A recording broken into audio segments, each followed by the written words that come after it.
Everybody, we're gonna get rolling in a minute. We got this. Oh man. Do this song if you want to go get hyped in the gym. Right here. Yeah, man. I love it.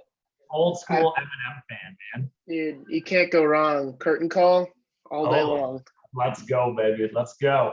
All right, friends, we're gonna get started here on Realtor time or Realtor time. I don't care how you say it. Some people judge you. I don't care. We're gonna start here in about another minute or two. We do have a hard stop today at 1 p.m. Central, so we got to get off, Matt, right at 1. I am known for going over, so that is more me giving myself a caution than anything. For sure. Awesome. All right, one more minute, friends. Go grab your coffee, your whiskey, your gin, your water, whatever you're drinking. Water is my drink of choice today. So. We got some people on here, bro. We got Joe. What's up, Joe? Nashville. Let's go. Oh yeah. We got Mike Roland. Yeah, let's go. Mike's shoe game is on point. Let me just say that right now. So, Roland. Yeah, steroids. Is what I call him. It's just. I think he can. He probably can bench you and me combined. That's what I'm thinking. So. Yeah. If I ever need to travel internationally, him and Mike Novak are gonna be my peeps. So just protect me. So. Bizarro in New York. Ooh. Okay. All right. Bizarro group. I haven't heard from them in a minute. All right. Hope all's well there. So look at this. Hey, we're finally coming out of some of these COVID things. I think people are feeling reliefs in the markets. And we get to talk about the best topic in the world, baby. How do you get more listings by listening, man? I can't believe we got 36 people we conned into showing up for this. Just kidding. Just kidding. It's going to be good. It's going to be good stuff. Matt, what are we talking about today, bud? Give it a 10,000 foot view. What are we hitting on? Wow. Listening, Robbie. One of the things that most humans, myself included, can always get better at. So. What? No way. What? Dang. Listening. Imagine that. Imagine that in a world full of people that really don't want to listen to each other, frankly, I'm just going to throw that out there. We're going to talk about how do we win relationships over today by asking really key questions to get people to really reveal what their current situation is. And I think a lot of us, and myself included in my ISA career, I've missed so much opportunity by not asking the right questions. And so we're going to help you avoid those pitfalls. Robbie, what would you say for you? Like, how many opportunities would you say you've missed because you forgot to ask that one dang question? Way too many, especially early on in my career as an ISA. And, you know, it's really funny because what you're all about to learn and what Matt and I will share today is not just how to get more listings out of your database, but frankly, how to be a better listener to your kids, how to be a better listener to your spouse, your friends, your mom, your dad, how to be a better leader, how to be a better follower. Far too often we are miserable listeners. So let's roll it here quick, Matt. I want to start here. It's really funny because listings obviously is the glamorous thing that everybody's been clamoring over for the last, 6-9 months in real estate. And, from any good real estate, team, you'll always learn, always focus on listings. Now, I'm going to tell you all something that's controversial, that for us, we spend almost nothing on seller leads, internet. Wait, what? Leads. Yeah. Really? What? Nothing. Not saying you can't, but we spend very little. We do get some good listings through Google Local Services, radio, television, that sort of thing. But here's something that people don't understand is about 40% of our buyer leads are also sellers. 4 out of 10 of your buyer leads are also sellers. Matt, tell us a little bit more about it. Yeah, I'm going to echo that. I would say ours are right around 35%. And typically there's, with PVC leads, you can look and see like exactly what they typed into Google. We know the hot spots in our areas and our markets in Denver, where people are more likely to be downsizing or upgrading. So, and people show you that in their behavior patterns on what they're looking at, right? And then when you get into a conversation with them, the one key for me is the first thing I start with somebody's motivation. Somebody's motivation will tell you a lot about their current living situation. Because oftentimes they'll express in that question, like my first question to somebody is, hey, Robby, tell me a little bit more. What's motivating you to make a move here in the next couple months? I want everybody to write that down real quick. It's so profound and so simple. It's when somebody unearths that they're thinking about making a move. Don't dive into when. Don't dive into what do you want to purchase. Don't dive into, well, what home should I be sending you? Matt just asked the best question in the world. What is motivating you to make a move? And Matt, what does it unearth a lot of times? It unearths what they're looking for. It unearths their current living situation. And most importantly, it unearths a pain point, or because either people are running away from pain or towards pleasure, right? So it's going to unearth that reality for them, and we're going to gain a little bit better of an understanding on where they're coming from, or what they're running from or running towards, I should say. Got it. In other words, what I'm hearing you say is you heard or you hear something that's traditionally emotional, right? Whether it's excitement, whether it's anxiety, fear, whatever feeling they may be having is what you're hitting on. I like it. Another big question I know that we really preach asking to unearth more sellers out of your buyer leads earlier, right? Because I think that's where a lot of people go wrong is they don't ask these questions on or early on in the conversation, so they don't gain an understanding of whether somebody's a seller or not. And one you just said helps a lot. The second one I would all write down is simply asking the question, Matt, tell me a little bit about your current living situation. Tell me a little bit about your current living situation. Friends, it's very, very simple. I like simple ideas. And the thing I've realized about anyone that becomes an expert in anything is follow very, very simple rules, right? Warren Buffett, how did he become very, very wealthy? Simple things. Buy things when they're at a discount, hold them for an extremely long period of time, compound. There you go. That's Warren Buffett's. That's literally everything he does right there. Here's really all we're getting at when it comes to lead conversion. Ask people some very simple questions. What's motivating you to make a move? What's your current living situation? Here's the number one reason somebody becomes interested in looking at homes. They are wanting to get out of their current living situation. And when you ask the question about what's your current living situation, they tell you, are they renting? Do they have a home that they currently live in? And it's very simple. When people unearth that they have a home, find out what they're hoping to change about that current living situation. What are you hoping to change about it? That's the other gold question for me right there. So, one of the things too, while you're asking these questions, we trick ourselves in our brains that keep asking these, like, what's motivating you to make a move? Help me understand. There are different iterations of that question. You don't have to ask the same thing every time. Frankly, for me, it becomes monotonous. So maybe a different variation of that. What's your current living situation look like?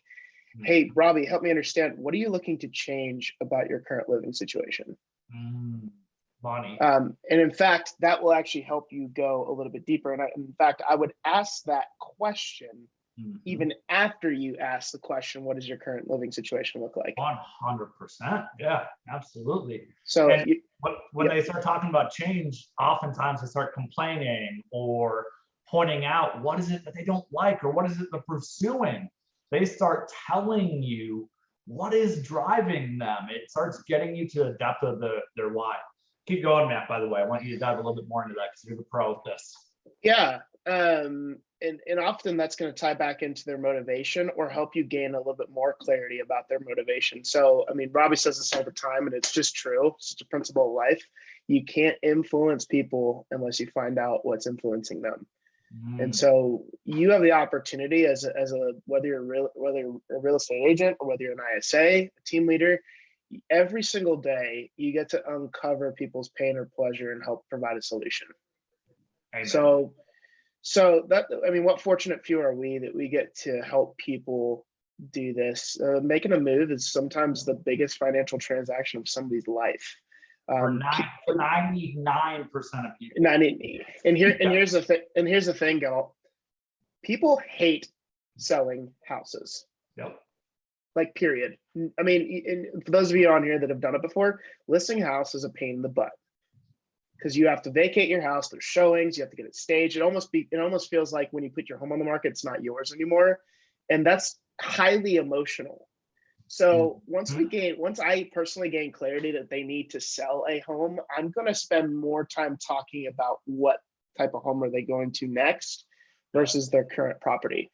There's only a few questions you really need to ask to gain clarity on, selling somebody. Someone, frankly, the listing agent, whoever's going to meet them, if you're an ISA setting the appointment, or if you're going to that listing appointment, you can ask a lot of those questions there. But really, it's like, hey, how long have you owned it?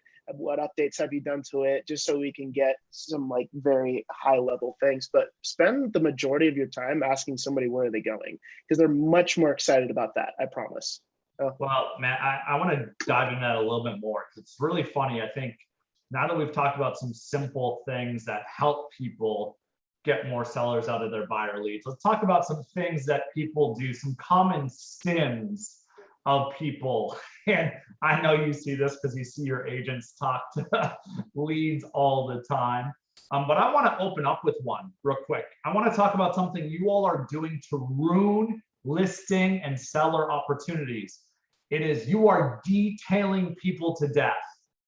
All right? Detailing things to death.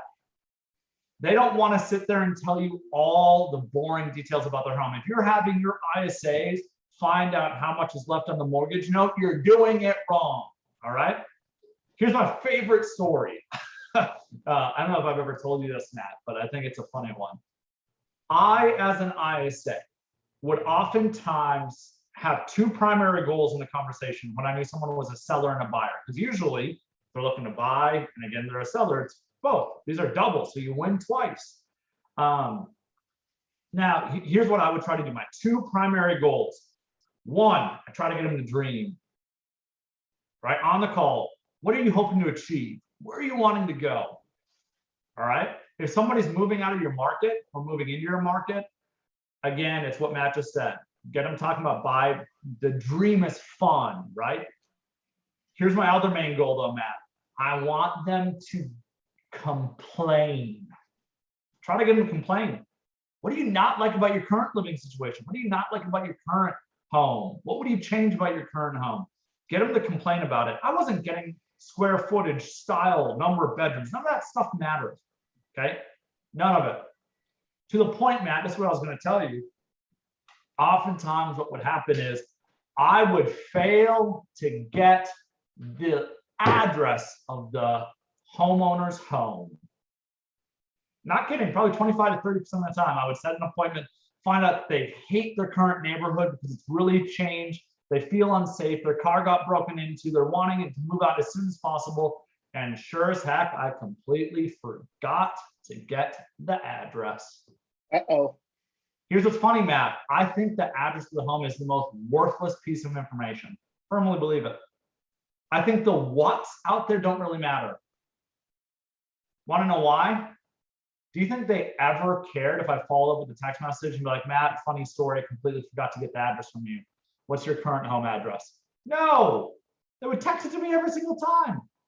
You don't build trust by detailing somebody to death. You build trust by talking about emotions. Dreaming is an emotion. It puts us in an emotional state. Getting somebody to complain puts us in an emotional state. Pursuing pleasure, avoiding pain. It's that simple. Stop overcomplicating it. That's it. Find out what somebody's running from or what I'm running for. That's so good. That's it. That's so good. It's like the simplest thing in the world. People need to stop overcomplicating it. But we bore people to death. And then what happens is through the details, They get so bored. You're literally putting them to sleep. They don't, why would you want to work with that person? No, we want to work with somebody who makes us feel alive and encouraged, and we love someone who allows us to complain, right? Mm-hmm. By the way, expired leads. You're all chasing expires. Rule number one, expired or canceled. Get them to complain. FISBOs, get them to complain. What do they not like? That is your wedge to open up that conversation every single time. Because if somebody can complain about what they don't like, you know what they're actually telling you? What they want. Like. Flip it. God dang, people, it's simple. Inverse it. Invert it. Invert. Matt, chime in. That's so good. That's so good. I love that. We can go ahead and end the webinar right here. We're done. There you go. We're done. Mic drop. No, shortest webinar by Robby T and Matt ever.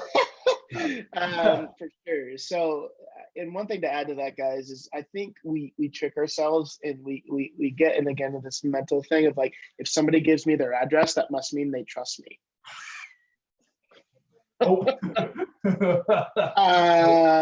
No. Do you know how many places their address is posted that you could actually, if you really wanted to, go and find? It's kind of creepy. The internet's crazy. So, but just because somebody gives you their address or their phone number or their email, which by the way, they put into the lead form, most likely, doesn't mean they trust you. Until you have emotionally uncovered what is driving them and sit in that emotional state like Robby's talking about. So stop settling for yes, or stop settling for less, excuse me. Words are hard on Monday. The address doesn't matter. Like Robby said, shoot it. In fact, make it your goal to you have to text them because you did such a dang good job on the phone uncovering emotion. They don't really care. They'll send you that all day. So get yourself to forget the address, and I guarantee your conversations will be far better. Yep, and it leads into something else too. And as you're converting these leads, guys, being detached from the outcome, we talk about it on our team all the time. Rob, what's the goal of following up with a lead? That's a tricky question. I would say my goal with following up with the lead is to reestablish whether their motivations have changed or evolved to see if there's anything that we can do to potentially help. Gotcha. So it's got nothing to do with setting an appointment, right? No, my North Star has always been, and it evolved to this, my North Star in lead conversion is to find someone's truth and help them make the best decision for themselves and their families. That's it. Even if that means me telling Matt, I don't think it's a good idea, or Matt, I'm a truth teller. I don't think what you want exists out there in the market. I will be the person to push against an appointment. It's one of the reasons why I don't like paying ISAs on appointments is, Matt, you and I both know we could set a lot of crappy appointments and make some extra moolah, but it wouldn't help our companies. It would actually be a detriment to our companies. Yep. For me, that North Star is find out someone's truth. You only find out truth if you've built trust, and then help them make a decision that's best for them and their families. And sometimes I don't think I'm trying to tell them to do anything. I'm just asking questions to help them see something from different angles. I did that today. I mean, here's an example of this, investor that I'm talking to came into our website. They don't have a home to sell or anything. This is actually a buyer lead, but they're looking for a $200,000 property in Lakewood, Arvada, or Westminster, which is a couple of areas of Denver. You won't get anything less than 450 in those areas. I know that for a fact. It's impossible. So I just straight up told them, hey, just shooting you straight, what you're looking for does not exist. And I would hate to waste your time or our time. With that being said, I pivoted into like, how much more wiggle room do we have here on the price point? So we're getting into like, how did you determine that was the price point you wanted? And I'm trying to gain understanding of what's happening there. You can do the same thing with sellers. One of the common objections that I'm hearing right now for sellers is actually, it's kind of crazy. The market is, where am I going to go? Help me understand. And you guys, people have no idea how much equity is in their house. Yeah. To give you an example, my wife and I bought last February. We bought a house, right? Any guesses on how much equity we have in it? I'm just going to say it. We have $75,000 of equity in 10 months. Yeah, 9 months, whatever that is. 9 months. People don't, guys, the real estate market is booming across our cities. People have no idea what that's worth. So get in front. It's your job to get in front of them and help them figure that out. Because sometimes they just don't know. They think, where am I going to go? Oh, wait, you have a 25% down payment for a house that you actually want. So we can help lower your monthly payment and solve the pain point of your current living situation. People just don't know. And it's your job to help them figure that out. So go into it with that assumption that people don't really know about that. You might get someone who's pretty aware of that. And actually, I found the conversations a little bit easier. But and by the way, I'm not really asking about that on the lead conversion call. I'll let the listing agent do that. So, well, let's acknowledge this. I think that you're hitting on something that's really profound. You're really diving in to simply the idea that we should never make assumptions about anything anyone ever says. I think making assumptions is the exact opposite of listening. It's one of the killers of connections. And it's oftentimes little things that we do where we make assumptions. And I think humility is one of the simplest skills, where humility is what drives curiosity. It's the willingness to ask questions instead of making statements. And what you just did was you were a truth teller of, at that price point, there isn't going to be anything. And actually, a lot of people are afraid to be truth tellers. I think you build trust by being a truth teller. I think you earn people's trust when you tell them something they don't want to hear, because it's the opposite of what a salesperson is going to do, right? And a salesperson is going to push them to do something. And for me, the way I always articulate it is, Matt, can I be honest with you?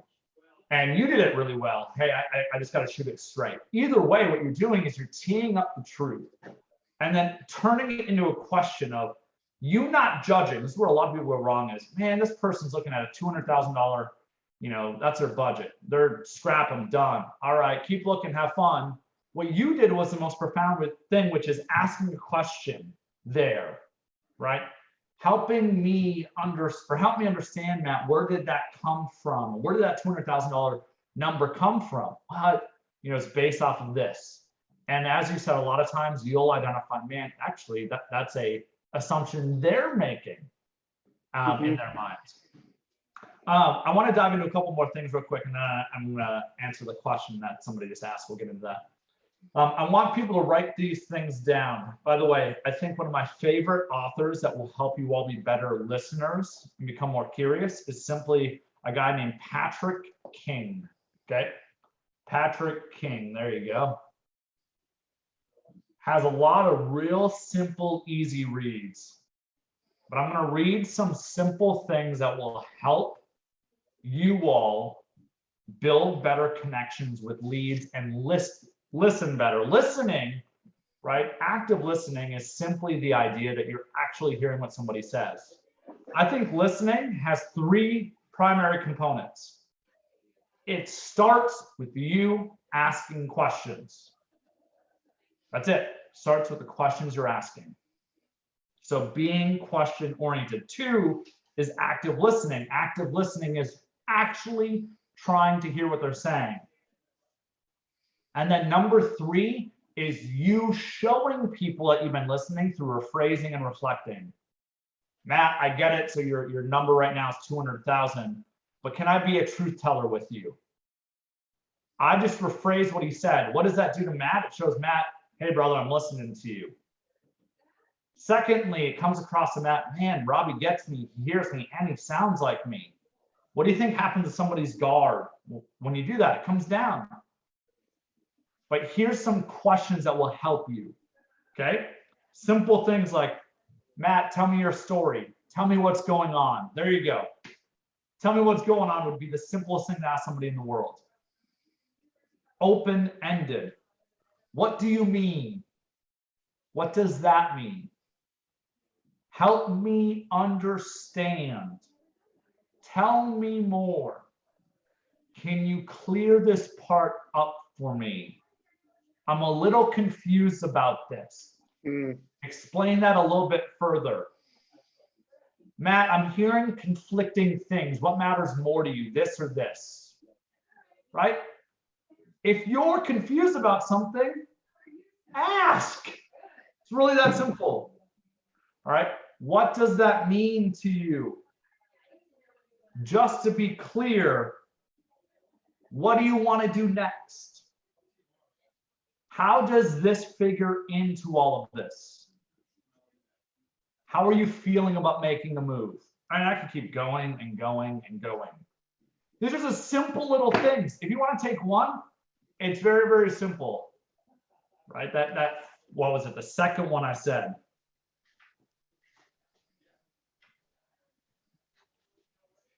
Tell me your desire to move. Tell me about your desire to move. Something like that. Matt, you want to add any that you commonly use? I ask people, I've been getting a lot of success recently with, it's a different iteration of this, of those statements you just, and those questions you just threw out, but I ask people, what are your biggest fears in all this? Because when somebody has to sell a house and move, it's a very, very emotional thing. Think about it. They've probably raised kids in that house. They have made memories. They might, I've even had calls. We actually had a shooting up here in Boulder where a cop died, and I was following up with a PPC lead, a new lead, and reached this person, and it was actually someone looking to relocate from New Mexico. They're selling their house to be closer to the family up here because she's the mom of the cop that died. People make a move for some very highly emotional reasons, and you have to sit with them in that, and you have to ask about it, and you have to go deep. And sometimes that means you're going to cry with them. Like I get at least once a month, if not more. There's a highly emotional one. And so we really need to uncover what are their fears in making a move, because those are going to be the things that if you're an ISA and you're setting an appointment for an agent, or you're an agent setting an appointment for yourself, those are going to be the things that probably come up a couple of times in this process.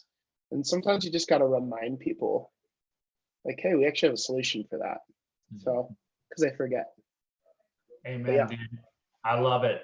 Earlier I talked about how in a call you want to dream or get them to complain or just open up. And them just being honest about what's happened with them is them expressing their frustration. But all of that doesn't matter if you don't end it with, here's how we can help.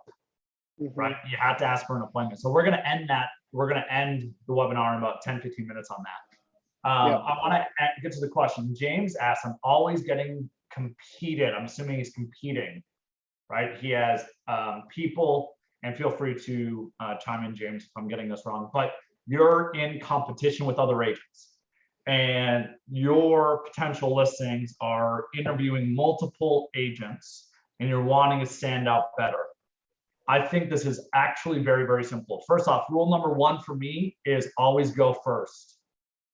If you know they're trying to compete, always try to get in there first. Some people say try to get in last. I think that's a fool's errand, because I guarantee you put me in the room first with somebody, you ain't going to be there at third. We're going to elbow you out. You put a Mike Novak in a room, right? Or some of the best agents I know, there's no way you're walking out of there. Mike is going to be calling you saying, hey, just so you know, I want to let you know that Matt decided to work with me. Right. So try to go first. Secondly, it's very simple. Find out what they care about most. How do you do that? You ask them questions. Matt, ideally, what are you looking for in your agent? And then invert it. Matt, what would your nightmare agent look like? Oh, that's a great question. Right? Never just ask people what they want. Invert, invert, invert. The most brilliant thinkers in the world always invert. If y'all don't know what inverting is, it just means flip it. Don't ask what somebody wants, ask them what they don't want, right? Don't just ask them what the ideal scenario looks like. What does a nightmare scenario look like? Because here's what happens, friends. When you ask people questions like this, when I ask Matt, what does your ideal home look like? He's going down one pathway in his mind. When I ask Matt, what would be the nightmare scenario for you? What would be something in your house that would be a major deal breaker? He didn't even think of that before, even though it's really obviously a part of his dream. So what it's doing is it's shifting things.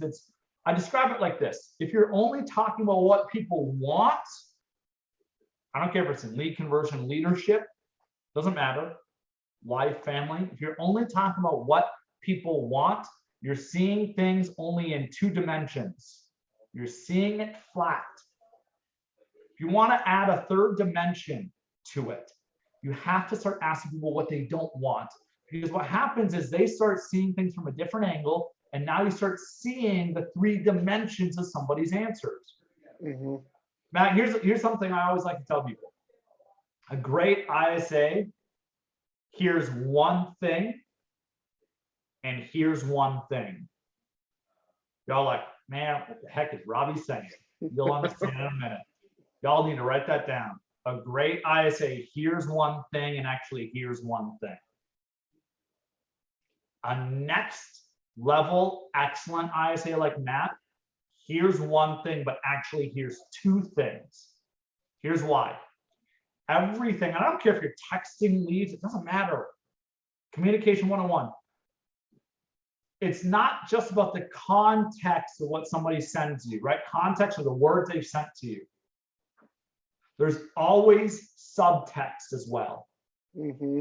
The subtext is easier to read, no doubt about it, on the phone or in person. In person, facial expressions. On the phone, tonality, speed, rate. In texting, it comes through in little ways, in like structure of sentences and how long it's taking them to respond, potentially, things like that. There are definitely indicators. So it's more difficult. But the point is, you need to be reading the context and the subtext behind what they're saying. Yep. Everybody forgets about this, right? I want to get out of my neighborhood as soon as possible. Okay. Context, they want to get out of their neighborhood as soon as possible. Subtext, they're running from something. I better find out what they're running from. Matt, got it. So you want to move as soon as possible. Help me understand that a little bit better. Then Matt tells me a little bit more. Here's what you should all know. There is this idea out there that buyers are liars. I hate that phrase. I actually think that if you're really good at your job, people's stories should be changing. Because you are getting them to look at the same problem differently. Humans are complicated. Matt, for the room, what's your wife's name? Rebecca. When you and Rebecca bought a house back in February, let me ask you this. Did you guys completely agree on what you wanted in a home? Heck no. Okay, right? So not only does Matt contradict himself, but in my calls with Matt, shouldn't I ask, well, Matt, tell me what Rebecca wants in a home. Oh, man. All right, y'all are marriage counselors, right? You have to find the middle ground that they can both agree to. Yep. And what we do is we ask questions to help them do this. This is value. This is building trust. You don't want to get more seller leads. You start by being open-ended. You dig in deeper. You know, it's funny because a lot of people say like, well, what am I going to do to provide value to people? Have a conversation with people that inherently is valuable, that gets them thinking differently about what they're going to do. Because when you help somebody think differently about the same problem, guess what happens? They make better decisions. What happens when they make better decisions? They love and trust you more. What do you think that does for retention of future clients and referrals? Right? It might cost you, by the way, some sales in the short term, but it's going to pay massive dividends in the long run. Yeah, I mean, here's a perfect example of that, Robbie. So we had a lead that's been on our database for 5 years now. It's something that actually Jordan had followed up with. Jordan's the team leader on my team, and that was before I started in the ISA game. And he helped that person just get through the current transaction with their broker. Like, he just helped. It cost some time. He didn't make anything, right? Well, we nurtured this lead for 4 years. They are currently buying another property, investment property with us, and selling a property with us. Actually, just sold last week.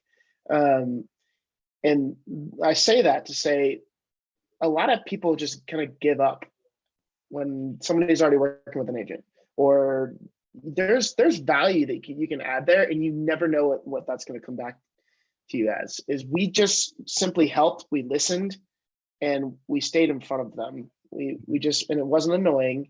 We just were here to help, and it's that easy. And you can help people the most by listening to their pain, uncovering a solution to that. And I tell a lot of the agents on my team all the time, your job is to identify the obstacles that stand in between somebody and what they want. Amen. Your job is to provide solutions that help remove those obstacles. Matt, Once you do that, you have again. Say that cool. one more time. People need to write that down. Your job as a real estate professional is to identify obstacles that stand between the person and what they want. Put it that way. So your job is to identify obstacles that stand between the person and what they want. Secondly, then your job is to provide solutions that remove those obstacles. Once you do that, you have gained trust. You will be the real estate professional they refer to their friends and their families, because it comes up at the dinner table or at the company function. Oh, you got to talk to my guy. People will more likely say that. And then guess what? Lead conversion gets a lot easier when it's somebody calling you instead of you calling them. That was good. I took down some notes. Thank you, Matt. Appreciate that. That's good. Identify obstacles between them and what they want to provide potential solutions to those obstacles to help them move what they want. I love it, man. That's good. Can I name something, Matt, that I'm afraid of that's slightly off this topic? Sure. You know, I've been reading a book called Peak. You're all like, how many books does this guy have? Millions. I'm literally running out of space. And by the way, I have a whole library in Airbnb I own that people keep stealing books from. But as you all can see right there, I'm running out of space. So soon I'll be putting up there. By the way, look at that. Look at the Boba Fett ad there. That's dope. Thanks, Colton. By the way. Yep. Thanks, Matt. You helped point that in the right direction. Anyways, Peak. Let's talk about Peak. Peak has opened my eyes to the realities of top performers, right? A lot of people, please, just comment in the chat. I'm making sure you're all awake, still here. Who's heard of the 10,000 hour rule? 10,000 hour rule. All right. Come on, put some chats in there, do something. Come on, people, wake up. Goodness sakes. Oh, don't get me mad up. There we go. Finally. There we go. 10,000 hour rule. All right. 10,000 hour rule is fake news. Malcolm Gladwell accidentally lied. Accidentally lied. You see, Malcolm Gladwell took this author. Where's it at? Right here. There it is. Is that going to firm up? Nope.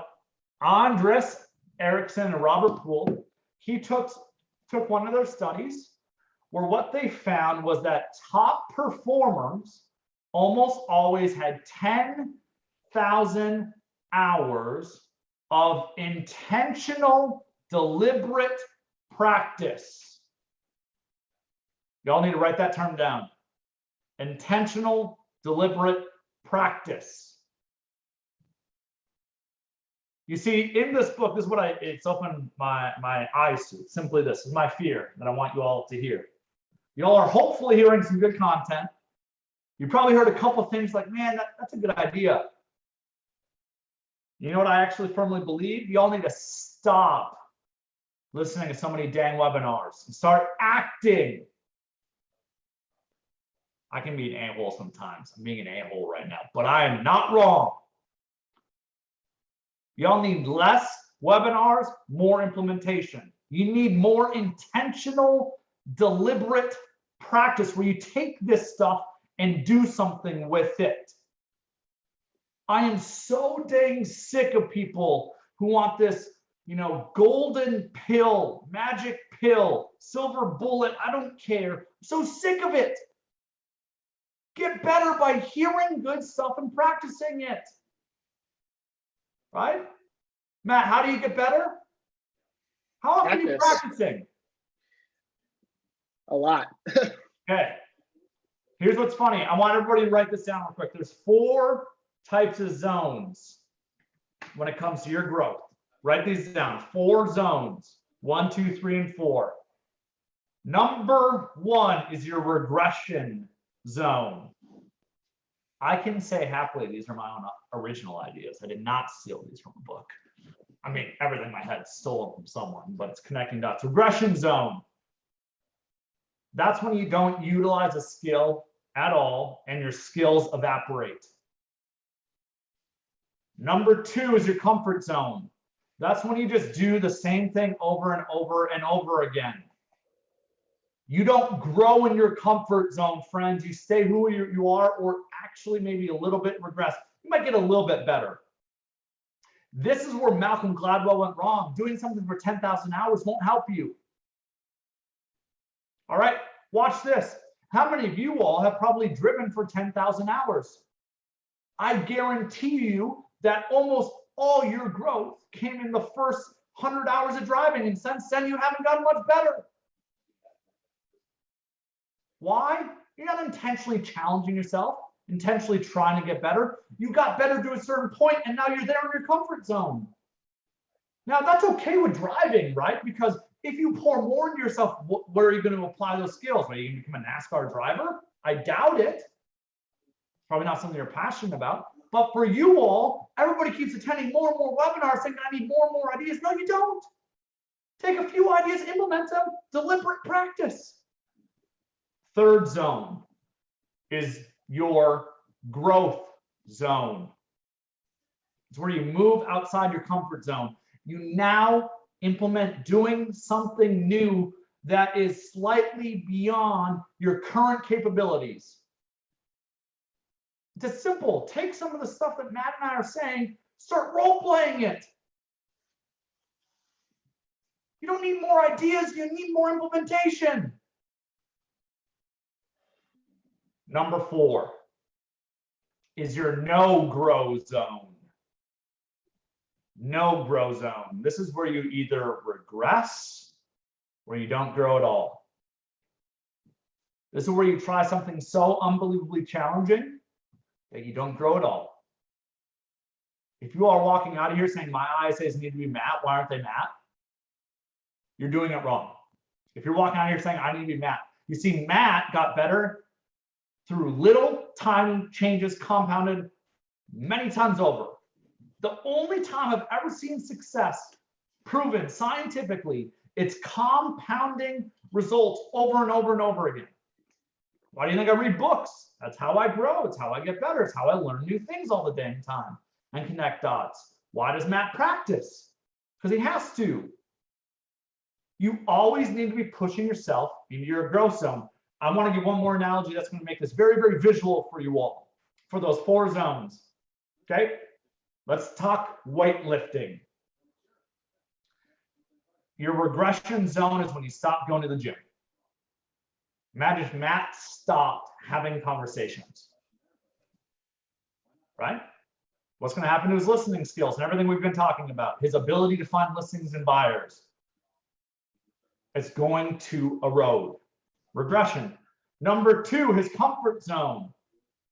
If Matt goes to the gym and always does the exact same thing over and over and over again, is Matt going to get any stronger? Maybe a little bit. He's not going to get stronger. He's not going to build more muscle. His growth zone, let's just say Matt can curl 25s. If Matt can curl 25s, he can do one of two things. He can either increase the resistance or increase the amount of reps that he's doing. He pushes himself outside the comfort zone. Do something that he's not used to doing to get better. That's simple. Bump up from 25s to 30s. Then eventually 30 to 35s. You see what I see happening all the time, Matt? It's the reason I had events, friends, is this. I see people going into phase number 4. They go into the gym and they go grab 80-pound, dumbbells, and they try to curl them, and they can't even curl 25s. Which is, I mean, I'm just going to add to that, which is exactly why your newer agents, I'm going to say something that's going to piss somebody off right now. Your newer agents on team, if you're a new agent in this conversation, if you go and take a brand new Zillow or Realtor.com lead, it's like picking up an 80-pound weight when you know you can only lift 25. Amen. Right now. Amen. In our organization, everything is earned, it's not given, for a reason. Because do we want people to be able to lift 80-pound weights and take the $1.2 million buyers and whatnot? Absolutely. We want Mike Novak's, right? Literally. Let me give you a real world example of this. So the other day, one of the other ISAs on the team, his name's Travis, set up a showing. By the way, found it just hunting through stuff. So it was a $1.2 million showing. Who do you think that went to? A brand new agent, or did that go to one of our more experienced agents? It went to a more experienced agent, and they're under contract. Because that experienced agent has done this enough times and has completely revitalized themselves and their process over and over and over again through learning and experience, that they know how to go in, show a $1.2 million house, and get it under contract. They just know how to do that. And right? And exactly. But right. That, guys, we need to stop giving really, really, really, really, really good opportunities to people who aren't ready for them yet. We need to spend more time helping people train to be ready for those things by challenging them. Again, growing and growth is going to take time. It takes an incredible amount of patience. Being an ISA for 4.5 years now, like, it takes an incredible amount of patience with yourself. Rob and I talk about all the time. It's the little things that we do. So stop giving really, really good opportunities to people who aren't ready for them. Give your best opportunities to your agents that are ready to lift an 80-pound weight. And guess what?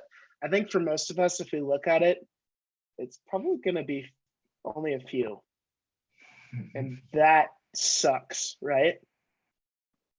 So how are you developing people, right? And that's a whole separate webinar we can talk about. But well, Matt, it's what I want people to hear, because a lot of people come to webinars like this, they walk away from it, they do nothing with it. Want to know how I know? They come back and a year later they're the same person. Here's what it comes down to.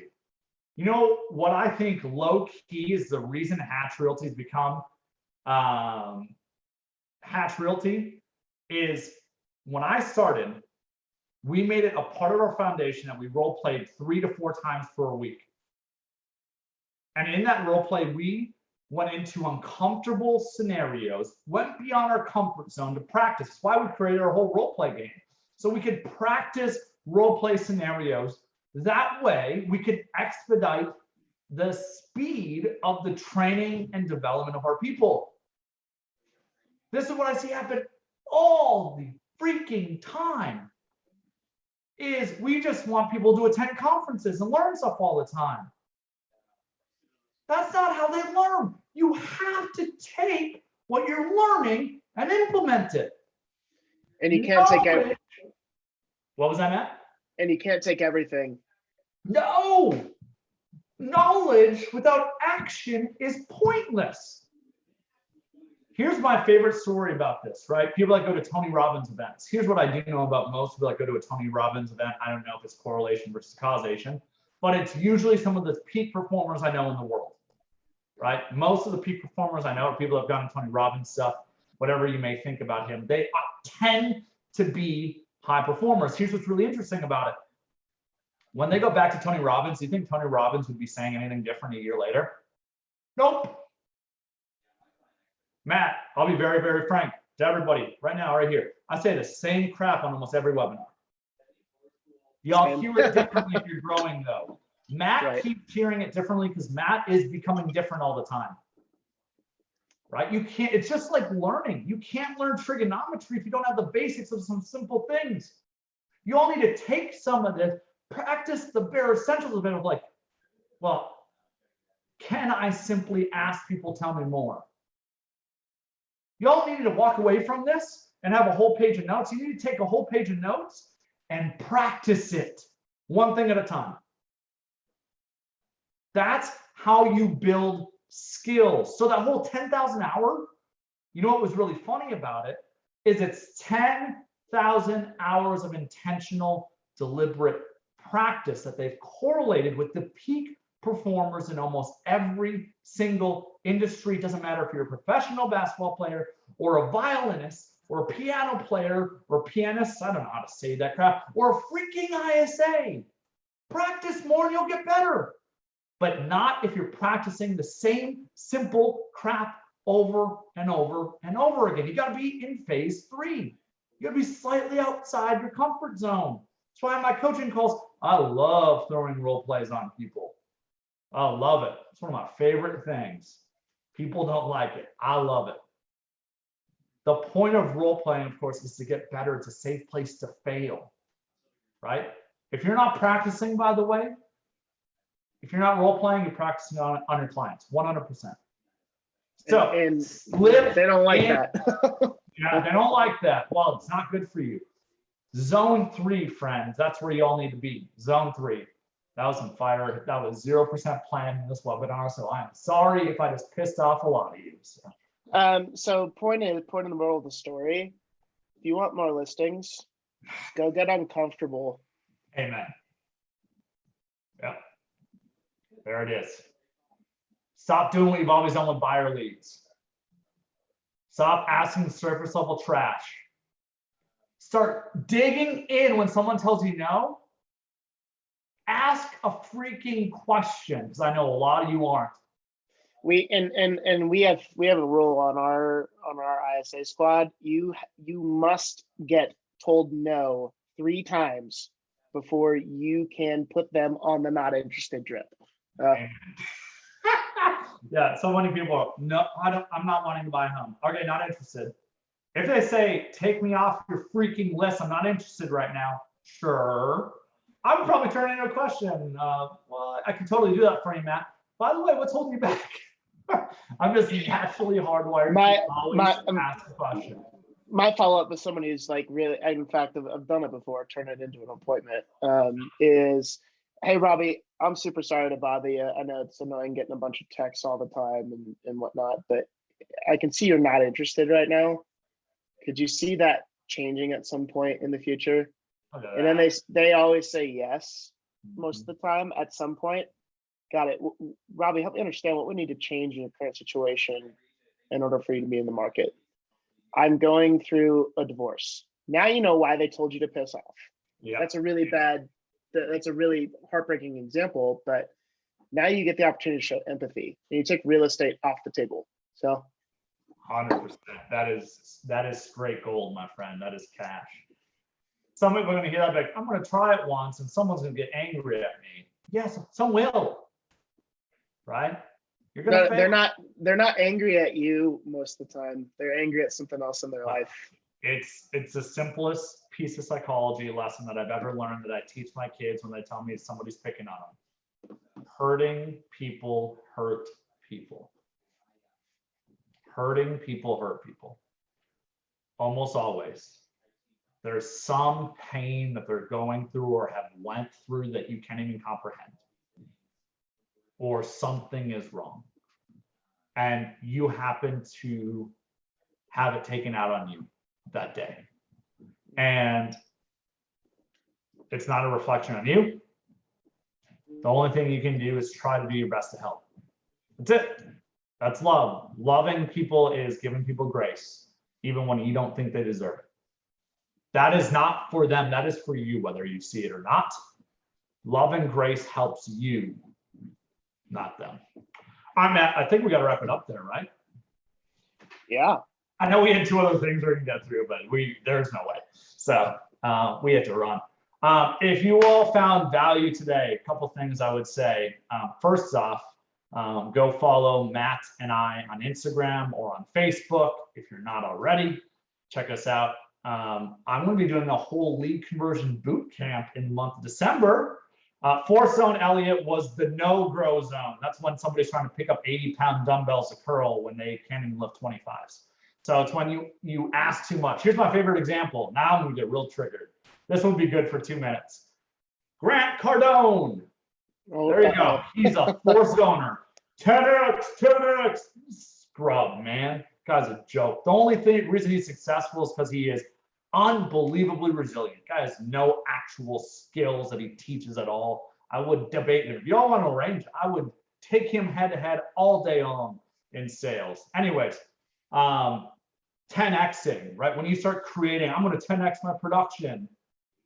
All right. That stuff is the 4th zone. You don't grow from 10xing. You know how you 10x? You get a little bit better every single day. A little bit, a little bit, and a little bit. You know what's funny is Grant Cardone's success is not from thinking 10x. It's from the little stuff he's done every single day for 30 years. That's it. Anyways, he is exactly compound effects, Elliot, 100%. All right, friends. So yeah, doing the whole lead conversion boot camp in December. I think it's gonna be a really great way for you all to hear more of stuff like this.